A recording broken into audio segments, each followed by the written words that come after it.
Hello everyone, welcome to my channel. तो आज हम लेकर के आए हैं झारखंड शिक्षक पात्रता परीक्षा से संबंधित कुछ प्रश्नों को। तो बाल विकास एवं शिक्षा शास्त्र से आज हम प्रश्न को लेकर के आए हैं। कुल 30 क्वेश्चन को लेकर के आए हैं। तो आइए शुरू करते हैं। प्रैक्टिस सेट 6 बनाते हैं। इससे पहले 1 से 5 तक प्रैक्टिस सेट को अपलोड किए हैं, तो उसको जा कर के देखिए। तो आइए शुरू करते हैं। आज का पहला क्वेश्चन है, वर्तमान परिवेश में अच्छी शिक्षा पद्धति। वर्तमान परिवेश में अच्छी शिक्षा पद्धति, ऑप्शन देख लेते हैं क्या होगा। विभिन्न वर्ग के बालकों के शिक्षण की व्यवस्था विभिन्न स्तर पर करती है। वह पद्धति है जिसमें धन के आधार पर शिक्षा दी जाती है। विभिन्न वर्ग के बालकों के शिक्षण की व्यवस्था समान स्तर पर होती है। यह वैसी पद्धति है जिसमें स्कूल के साथ ट्यूशन भी आवश्यक है। तो वर्तमान परिवेश में अच्छी शिक्षा पद्धति जो है वह विभिन्न वर्गों के बालकों के शिक्षण की व्यवस्था विभिन्न स्तर पर करती है। हर एक स्तर पर विभिन्न वर्ग के जो बालक हैं शिक्षण की व्यवस्था विभिन्न स्तर पर करती है। आज के वर्तमान परिवेश में अच्छी शिक्षा पद्धति, तो जो विभिन्न वर्ग के जो बालक होते हैं उनकी शिक्षा की व्यवस्था भी विभिन्न स्तर पर की गई है वर्तमान परिवेश में। तो अच्छी शिक्षा पद्धति वर्तमान परिवेश में ये होगा कि विभिन्न वर्ग के बालकों के शिक्षण की व्यवस्था विभिन्न स्तर पर करती है। नेक्स्ट क्वेश्चन है, अपने विषय के शिक्षण को प्रभावी बनाने के लिए आप क्या करेंगे। आपका जो अपना विषय है, अपना जो सब्जेक्ट है, उस सब्जेक्ट को, उस विषय को आप कैसे प्रभावी बनाएंगे और अपना सब्जेक्ट को प्रभावी बनाने के लिए आप क्या तरीके अपनाएंगे। तो ऑप्शन देख लेते हैं कि छात्रों को संबंधित विषय से प्रश्न पूछने के लिए प्रोत्साहित करेंगे। ऑप्शन बी है कि छात्रों को संबंधित पाठ को बार बार दोहराने के लिए कहेंगे। ऑप्शन सी है कि विषय से संबंधित प्रश्नों को गृह कार्य के रूप में देंगे। ऑप्शन डी में दिया हुआ है कि कक्षा में ही कार्य करने के लिए कहेंगे तथा उनका परीक्षण करेंगे। तो कक्षा में कार्य करने के लिए बिल्कुल भी नहीं करेंगे, ऐसे तो शिक्षण प्रभावी नहीं होगा। तो इसका सबसे राइट आंसर, सबसे जो ऑप्शन है, सबसे अच्छा ऑप्शन हो जाएगा, इसका राइट आंसर हो जाएगा ऑप्शन ए। छात्रों को संबंधित विषय से प्रश्न पूछने के लिए प्रोत्साहित करेंगे। अगर जो सब्जेक्ट को हम पढ़ा रहे हैं उसी सब्जेक्ट से, उसी विषय से संबंधित प्रश्न को पूछने के लिए प्रोत्साहित अगर हम बच्चे को करेंगे तो बच्चे जो है बहुत ही प्रभावी होंगे। तो इस प्रकार से जो विषय रहेगा अध्यापक का, उसे शिक्षण में, उस विषय के शिक्षण में प्रभावी बनाने का तरीका ये होगा कि छात्रों को जो उससे संबंधित विषय रहेगा उसे प्रश्न पूछने के लिए प्रोत्साहित करेंगे। इसलिए इसका राइट आंसर हो जाएगा ऑप्शन ए। नेक्स्ट क्वेश्चन है, बच्चों के भाषा का विकास, बच्चों में भाषा का विकास कब प्रारंभ होता है। शिशु काल में, बाल्यकाल में, यौवन काल में या फिर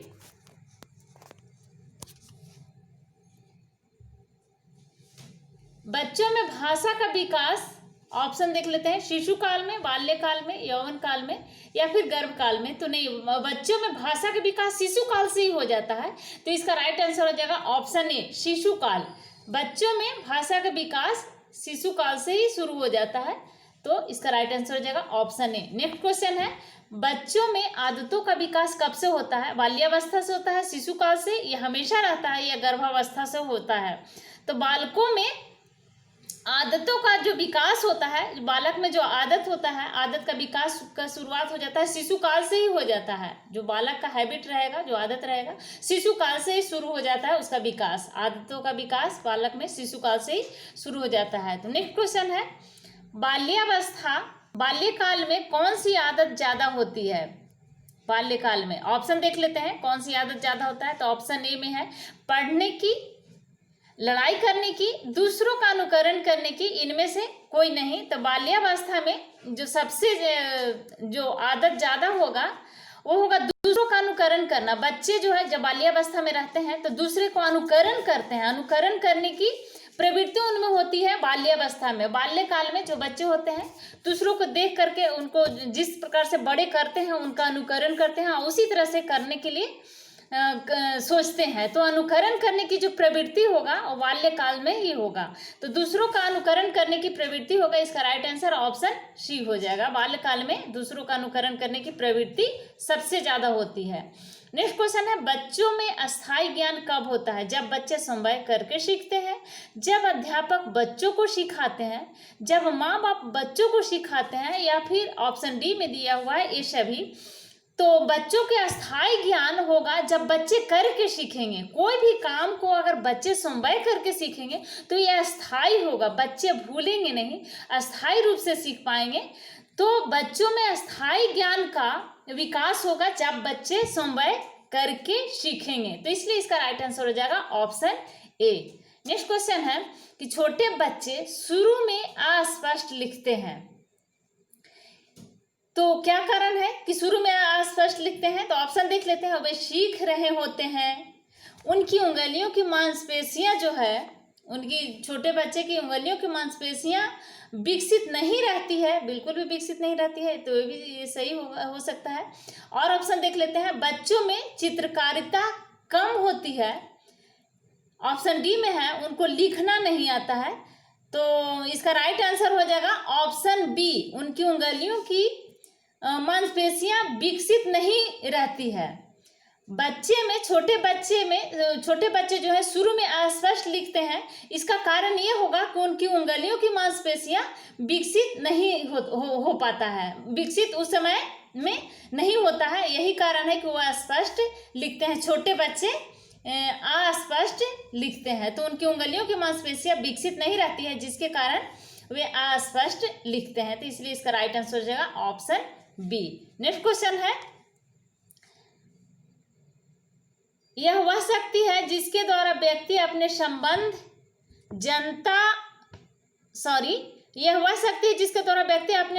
जानता है कि वह क्या है तथा दूसरे व्यक्ति उसके बारे में क्या सोचते हैं। इस शक्ति का नाम क्या है? गतिशीलता है, संकल्प शक्ति है, समायोजन शक्ति है, या आत्मचेतन है? तो ये जो है आत्मचेतन होगा इसका राइट आंसर। वह शक्ति जो आत्मचेतन का जो शक्ति है जिसके द्वारा व्यक्ति अपने संबंध जानता है कि हमारा संबंध क्या है, कि वह क्या है, तथा दूसरे व्यक्ति उसके बारे में क्या सोचते हैं, तो ये आत्मचेतन होगा। इसका राइट आंसर ऑप्शन डी हो जाएगा, आत्मचेतन। नेक्स्ट क्वेश्चन है, वातावरण का निम्न में से कौन सा प्रकार नहीं है? देख लेते हैं। पारिवारिक वातावरण या विद्यालय वातावरण, पास पड़ोस का वातावरण, या फिर मैत्रिक मंडली का वातावरण। तो वातावरण का जो है पारिवारिक वातावरण और विद्यालय वातावरण ये भी प्रकार है, पास पड़ोस का वातावरण ये भी प्रकार है, मैत्रिक मंडली का वातावरण तो ये भी इसका प्रकार है वातावरण का। डी है कि व्यक्ति व उसका समवाय का व्यक्तित्व, तो व्यक्ति एवं उसका समवाय का व्यक्तित्व जो होगा वातावरण का प्रकार नहीं होगा, इसलिए इसका राइट आंसर हो जाएगा ऑप्शन डी, व्यक्ति व उसका समवाय का व्यक्तित्व, यह वातावरण का प्रकार नहीं है। नेक्स्ट क्वेश्चन है, किसकी क्रियाशीलता का संबंध मनुष्य की पाचन क्रिया से भी होता है? जनन ग्रंथियां, सर्वक्रीवी ग्रंथियां, गल ग्रंथि, अभिवृक्क ग्रंथि। तो किसकी क्रियाशीलता का संबंध जो है मनुष्य की पाचन क्रिया से भी होता है? तो मनुष्य की पाचन क्रिया का संबंध जो होगा वह सर्वक्रीवी ग्रंथि से होगा, इसका राइट आंसर हो जाएगा ऑप्शन बी। नेक्स्ट क्वेश्चन है, आकर्षक व्यक्तित्व हमारे सतत अपने जीवन पथ पर आगे बढ़ने की प्रेरणा देता रहता है, यह क्या होगा? आकर्षक व्यक्ति हमें सतत अपने जीवन पथ पर, तो आकर्षक व्यक्ति होते हैं हमेशा अपने जीवन पथ पर आगे बढ़ने की प्रेरणा देते रहते हैं, तो यह होगा वातावरण के साथ समायोजन, की आत्मचेतन व सामाजिकता, ध्येय की ओर अग्रसर होना, या इनमें से कोई नहीं। तो इसका राइट आंसर हो जाएगा ध्येय की ओर अग्रसर होना। आकर्षक व्यक्ति हमें सतत अपने जीवन पथ पर आगे बढ़ने की प्रेरणा देते रहता है, इसका ये होगा कारण कि ध्येय की ओर अग्रसर होना, इसका राइट आंसर हो जाएगा ऑप्शन सी। नेक्स्ट क्वेश्चन है, जैविकीय कारकों को किन भागों में बांटा जा सकता है? तो जो जैविकीय कारक होंगे ऑप्शन देख लेते हैं। शरीर रचना व नलिका विहीन ग्रंथियां, शारीरिक रसायन, परिवार रचना। तो इसका राइट आंसर हो जाएगा ऑप्शन डी, ए और बी शारीरिक रसायन भी हो जाएगा, शरीर रचना एवं नलिका विहीन ग्रंथियां भी हो गए। जैविक कारकों को किन भागों में बांटा जा सकता है, तो दोनों ऑप्शन सही होगा। शरीर रचना व नलिका विहीन ग्रंथियों में भी जैविक कारकों को बांटा जा सकता है, शारीरिक रसायन में भी, तो इसलिए इसका राइट आंसर हो जाएगा। परिवहन रचना से कोई परिवार रचना से इसका संबंध नहीं है, जबकि ये कारकों का, तो इसलिए इसका राइट आंसर हो जाएगा, सॉरी ऑप्शन डी होगा इसका राइट आंसर, ऑप्शन डी, यानी ए और बी दोनों होगा। नेक्स्ट क्वेश्चन है, व्यक्तित्व शारीरिक मानसिक सामाजिक संवेगात्मक क्रियाओं का एक रूप है जो क्या होगा, सामाजिक दृष्टिकोण है, जो ज्ञात्मक संगठन है, जो आत्मचेतन का प्रादुर्भाव है, इनमें से कोई नहीं। तो सामाजिक व्यक्ति जो होगा, सामाजिक व्यक्तित्व शारीरिक मानसिक सामाजिक संवेगात्मक क्रियाओं का एक रूप है जो ज्ञात्मक संगठन है, इसलिए इसका राइट आंसर हो जाएगा ऑप्शन बी। नेक्स्ट क्वेश्चन है, जिन तथ्यों को निर्धारण किया जाता है, जिन तथ्यों को निर्धारण किया जाता है और उनका सार निकालकर संख्यात्मक रूप से व्यक्त करना क्या कहलाता है, आत्मकथा कहलाता है, व्यक्ति इतिहास अध्ययन कहलाता है, या समाज मिति कहलाता है, निर्धारण मान कहलाता है। तो इसका राइट आंसर हो जाएगा निर्धारण मान, कि जिन तथ्यों का निर्धारण किया जाता है उसको निर्धारण मान कहेंगे, और उनका सार निकालकर संख्यात्मक रूप से व्यक्त करना वो कहलाता है निर्धारण। यानी जिन तत्वों का निर्धारण करके उनका सार निकालकर संख्यात्मक रूप से व्यक्त करने की विधि को निर्धारण मान कहेंगे। क्या कहेंगे, निर्धारण मान। तो इसके लिए इसका राइट आंसर हो जाएगा ऑप्शन डी, निर्धारण मान। नेक्स्ट क्वेश्चन है, जब किसी व्यक्ति का अवलोकन निश्चित परिस्थितियों में ही किया जाता है तो वह क्या कहलाता है। तो जब किसी व्यक्ति का अवलोकन, ऑप्शन देख लेते हैं कि निश्चित परिस्थिति में किया जाता है तो नियंत्रित अवलोकन होगा, बाह्य अवलोकन होगा, स्वाभाविक अवलोकन होगा, या फिर तथ्यात्मक अवलोकन होगा। तो इसका राइट आंसर हो जाएगा नियंत्रित अवलोकन। जब किसी व्यक्ति का अवलोकन निश्चित परिस्थिति में किया जाता है, यानी नियंत्रित अवलोकन होगा इसका राइट आंसर, क्योंकि एक निश्चित परिस्थिति में अवलोकन किया जा रहा है किसी भी व्यक्ति को, तो इसका राइट आंसर हो जाएगा बाह्य अवलोकन तो हो नहीं सकता, स्वाभाविक भी नहीं होगा, तथ्यात्मक अवलोकन भी नहीं होगा, तो नियंत्रित अवलोकन हो जाएगा। इसका राइट आंसर ऑप्शन ए हो जाएगा। नेक्स्ट क्वेश्चन है, अंतर्मुखी बालक होता है, किस प्रकार का होता है अंतर्मुखी बालक। अंतर्मुखी बालक उसी को कहते हैं जो अपने बात जो है दूसरे के समक्ष नहीं रखता, खुल करके बात नहीं करता, उसको अंतर्मुखी बालक कहेंगे। तो देख लेते हैं, अंतर्मुखी बालक होता है किस प्रकार का, सभी के साथ मिलकर चलने वाला, बिल्कुल भी नहीं, इस तरह का नहीं होगा। समस्याओं को पारस्परिक रूप से समझने वाला, एकांत में विश्वास करने वाला, बिल्कुल सही, राइट आंसर हो जाएगा ऑप्शन सी। देख लेते हैं आगे ऑप्शन बी, समवाय को यथार्थ के बिल्कुल ढालने वाला। तो अंतर्मुखी जो बालक होगा, अंतर्मुखी बालक होते हैं वो होगा एकांत में विश्वास करने वाला, एकांत में रहना पसंद करेगा, अकेले हमेशा रहना पसंद करेगा। अंतर्मुखी बालक किसी के समक्ष अपना बात को नहीं रख पाता है, नहीं कह पाता, उस प्रकार के बालक को अंतर्मुखी बालक कहते हैं। तो एकांत में विश्वास करने वाला बालक होगा, तो इसलिए इसका राइट आंसर हो जाएगा ऑप्शन सी, एकांत में विश्वास करने वाला, क्योंकि सभी के साथ मिलकर तो रहेगा नहीं अंतर्मुखी बालक। समस्याओं को पारिवारिक रूप से समझने वाला भी नहीं होगा, समुदाय को यथार्थ के अनुकूल ढालने वाला भी नहीं होगा। तो एकांत में रहने में, एकांत में विश्वास करने वाला रहेगा ए, और एकांत में रहना चाहेगा अंतर्मुखी बालक, इसलिए इसका राइट आंसर हो जाएगा ऑप्शन सी। नेक्स्ट क्वेश्चन देखते हैं, निम्न में से वह जो व्यक्तित्व को प्रभावित नहीं करता है वह है वंशानुक्रम, वातावरण, देखना, व्यायाम करना। क्या होगा, निम्न में से वह जो व्यक्तित्व को प्रभावित नहीं करता है वो कौन सा होगा, जो व्यक्तित्व को प्रभावित नहीं करता है। क्या वंशानुक्रम व्यक्तित्व को प्रभावित नहीं करता है, वातावरण नहीं करता है, या देखना या व्यायाम करना। तो व्यक्तित्व को क्या प्रभावित नहीं करेगा, तो देखना वातावरण भी करेगा, वंशानुक्रम भी व्यक्तित्व को प्रभावित करेगा, व्यायाम भी व्यक्तित्व को प्रभावित करेगा। तो देखना जो है उसको व्यक्तित्व को प्रभावित नहीं करेगा, तो इसलिए इसका राइट आंसर हो जाएगा ऑप्शन सी। तो अभी तक अगर आपने मेरे चैनल को सब्सक्राइब नहीं किया है तो प्लीज़ मेरे चैनल को सब्सक्राइब करिए, लाइक करिए एंड शेयर करिए। इस चैनल पर सभी विषयों को पढ़ाया गया है, तो आप जा करके देखिए। नेक्स्ट क्वेश्चन है, निम्न में से जो व्यक्तित्व परीक्षण की विधि नहीं है वह क्या नहीं है।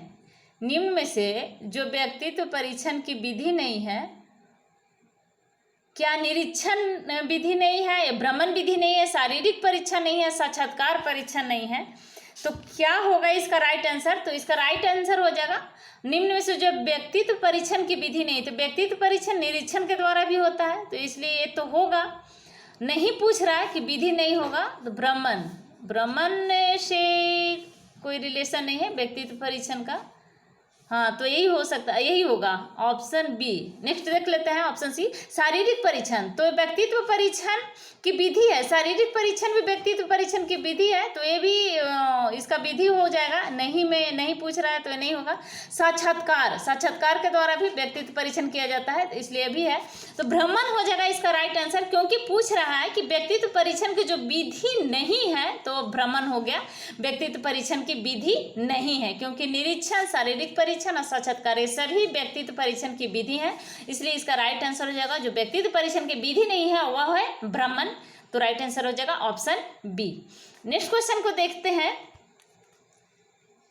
बाह्य रूप से दो व्यक्ति एक समान हैं, लेकिन वे अन्य आंतरिक योग्यताओं की दृष्टि से समरूप नहीं है, तो ऐसी व्यक्तिगत विभिन्नता कहलाती है। किस प्रकार के विभिन्नता कहलाती है? देख लेते हैं ऑप्शन। बाह्य रूप से दो व्यक्ति एक समान है। बाहरी रूप से अगर हम देखते हैं तो दो व्यक्ति एक समान दिख रहे हैं, लेकिन वे अन्य आंतरिक योग्यताओं की दृष्टि से समरूप नहीं है, तो ऐसी व्यक्तिगत विभिन्नता क्या कहलाएगा? व्यक्तित्व या बाह्य विभिन्नता, आंतरिक विभिन्नता, या इनमें से कोई नहीं। तो आंतरिक योग्यताओं की दृष्टि से अगर समरूप नहीं दिख रहा है, तो आंतरिक दो व्यक्ति, बाह्य रूप से अगर हम दो व्यक्ति को देखते हैं तो एक समान दिख रहे हैं, लेकिन आंतरिक रूप से अगर देखा जाता है तो एक समान नहीं दिखेंगे, तो ऐसी व्यक्तिगत विभिन्नता कहलाएगी आंतरिक विभिन्नता। क्या कहलाएगी? आंतरिक विभिन्नता कहलाएगी, इसलिए इसका राइट आंसर हो जाएगा ऑप्शन सी। नेक्स्ट क्वेश्चन देखते हैं। व्यक्तिगत विभिन्नता को प्रभावित करने वाले तत्व क्या होगा? वंशानुक्रम, वातावरण, वंशानुक्रम, वातावरण, या इनमें से कोई नहीं। तो व्यक्तिगत रूप से जो प्रभावित करने वाला वंशानुक्रम भी होगा, वातावरण भी होगा। तो ऑप्शन सी में दोनों दिया हुआ है, वंशानुक्रम, वातावरण भी, तो इसका राइट आंसर हो जाएगा ऑप्शन सी। व्यक्तिगत विभिन्नता को प्रभावित करने वाले तत्व है वंशानुक्रम और वातावरण।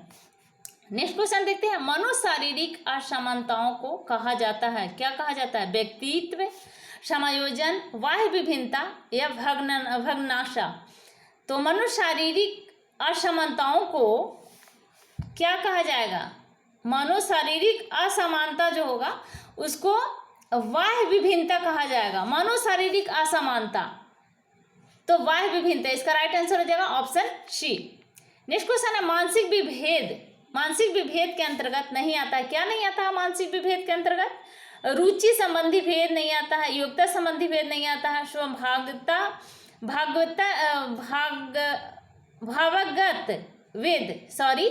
स्वभावगत वेद, या फिर शारीरिक संरचना संबंधी भेद। क्या नहीं आएगा मानसिक विभेद के अंतर्गत? तो इसका राइट आंसर हो जाएगा जो मानसिक विभेद के अंतर्गत नहीं आएगा वो होगा शारीरिक संरचना संबंधी भेद, या मानसिक विभेद के अंतर्गत नहीं आएगा, क्योंकि योग्यता संबंधी भेद भी आएगा मानसिक विभेद में, रुचि संबंधी भी आ जाएगा, और स्वभावगत भेद भी आ जाएगा मानसिक विभेद में। तो शारीरिक संरचना संबंधी भेद जो है ये मानसिक विभेद के अंतर्गत नहीं आएगा, तो इसलिए इसका राइट आंसर हो जाएगा ऑप्शन डी। नेक्स्ट क्वेश्चन देखते हैं। व्यक्तिगत विभिन्नताओं के आधार पर शिक्षक को सहायता मिलती है।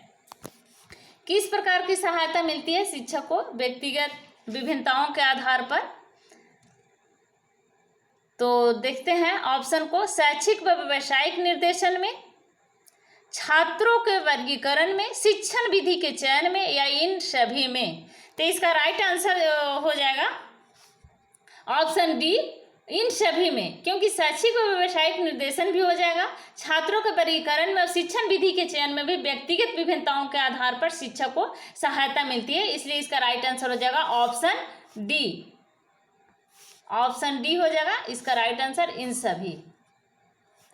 नेक्स्ट क्वेश्चन देखते हैं। व्यक्तिगत विभिन्नता होती है, किस प्रकार की व्यक्तिगत विभिन्नता होती है? बौद्धिक, शारीरिक, व्यक्तित्व संबंधी, या फिर इनमें से सभी। क्या होगा व्यक्तिगत विभिन्नता? व्यक्तिगत विभिन्नता जो होगा वो क्या हो जाएगा, व्यक्तिगत विभिन्नता। तो इसका राइट आंसर देख लेते हैं। इसका राइट आंसर हो जाएगा बौद्धिक विभिन्नता भी होगा और शारीरिक भी और व्यक्तित्व संबंधी विभिन्नता भी होगा। तो इसलिए इसका राइट आंसर हो जाएगा ऑप्शन डी, ये सभी हो जाएगा ऑप्शन डी। नेक्स्ट क्वेश्चन देख लेते हैं। निम्नलिखित में से कौन सा कथन सही है? दो व्यक्ति समान नहीं होते, या फिर व्यक्तिक विभिन्नताओं का मापन संभव है, या व्यक्तिक विभिन्नता सार्वभौमिक होती है, या फिर ये सभी। निम्नलिखित में से कौन सा कथन सही नहीं है? तो इसका राइट आंसर हो जाएगा ऑप्शन डी, ये सभी हो जाएगा, क्योंकि दो व्यक्ति समान नहीं होते, यह भी कथन सही है। और व्यक्तिक विभिन्नताओं का मापन संभव है, व्यक्तिक विभिन्नता जो होती है उसका मापन हो सकता है, तो ये भी संभव है, तो ये भी सही होगा। और व्यक्तिक विभिन्नता सार्वभौमिक होती है, तो यह भी सही होगा, इसलिए इसका राइट आंसर हो जाएगा ऑप्शन डी। नेक्स्ट क्वेश्चन देखते हैं।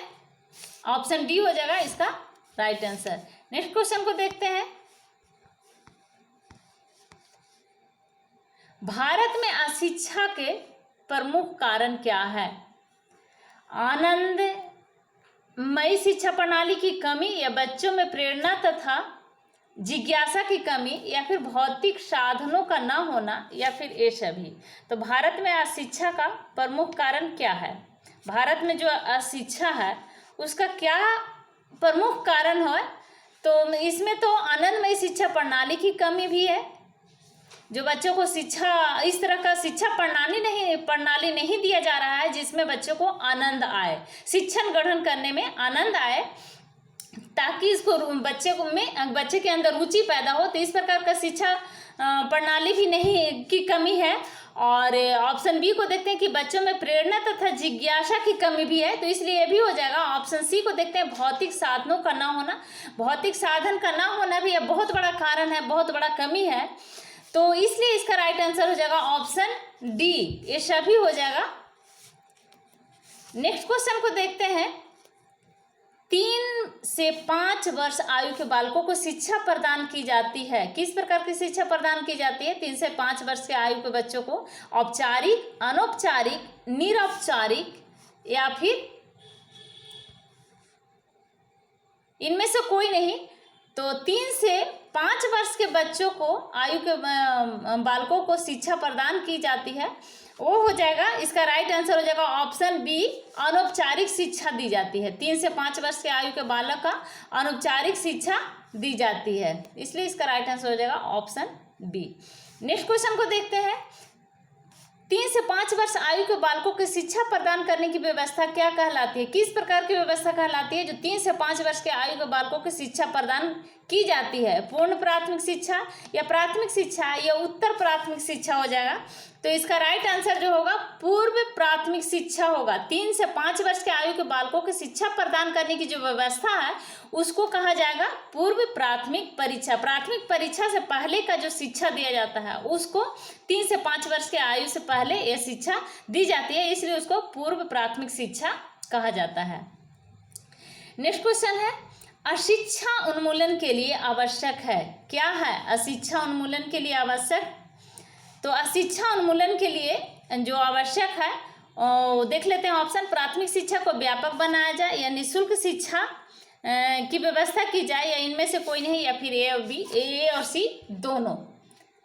सी नहीं होगा, बी होगा, ए और बी दोनों। सी लिखा गया है यहाँ पे, तो बी हो जाएगा। तो इसलिए इसका राइट आंसर हो जाएगा ए और बी दोनों हो जाएगा, तो सी हो जाएगा इसका राइट आंसर, ऑप्शन सी हो जाएगा। प्राथमिक शिक्षा को व्यापक भी बनाया जाए शिक्षा उन्मूलन के लिए, और निःशुल्क शिक्षा की व्यवस्था की जाए, तभी शिक्षा का उन्मूलन हो सकता है, इसलिए इसका राइट आंसर हो जाएगा ऑप्शन सी, ए और बी दोनों। नेक्स्ट क्वेश्चन है, बच्चों की आरंभिक शिक्षा के अंतर्गत उसे सर्वप्रथम किस विषय की शिक्षा प्रदान की जानी चाहिए? भाषा, विज्ञान, या गणित? तो इस प्रकार के बालकों की भाषा का शिक्षा प्रदान की जानी चाहिए। बच्चों की आरंभिक शिक्षा जो होता है, जो सबसे पहले जो शिक्षा दी जाती है आरंभिक शिक्षा, वो भाषा की शिक्षा देना चाहिए। भाषा की शिक्षा उसको देना चाहिए। आरंभिक शिक्षा के अंतर्गत उसे सर्वप्रथम जो दिया जाएगा वो विज्ञान का शिक्षा, गणित का शिक्षा नहीं दिया जाएगा, बल्कि भाषा का शिक्षा दिया जाना चाहिए। तो भाषा की शिक्षा प्रदान की जानी चाहिए बच्चों के आरंभिक शिक्षा के अंतर्गत। तो इसका राइट आंसर हो जाएगा ऑप्शन ए। तो ये थे हमारे बाल विकास एवं शिक्षा शास्त्र से कुल 30 क्वेश्चन। तो थैंक यू। वीडियो सब्सक्राइब करें, लाइक करें एंड शेयर करें।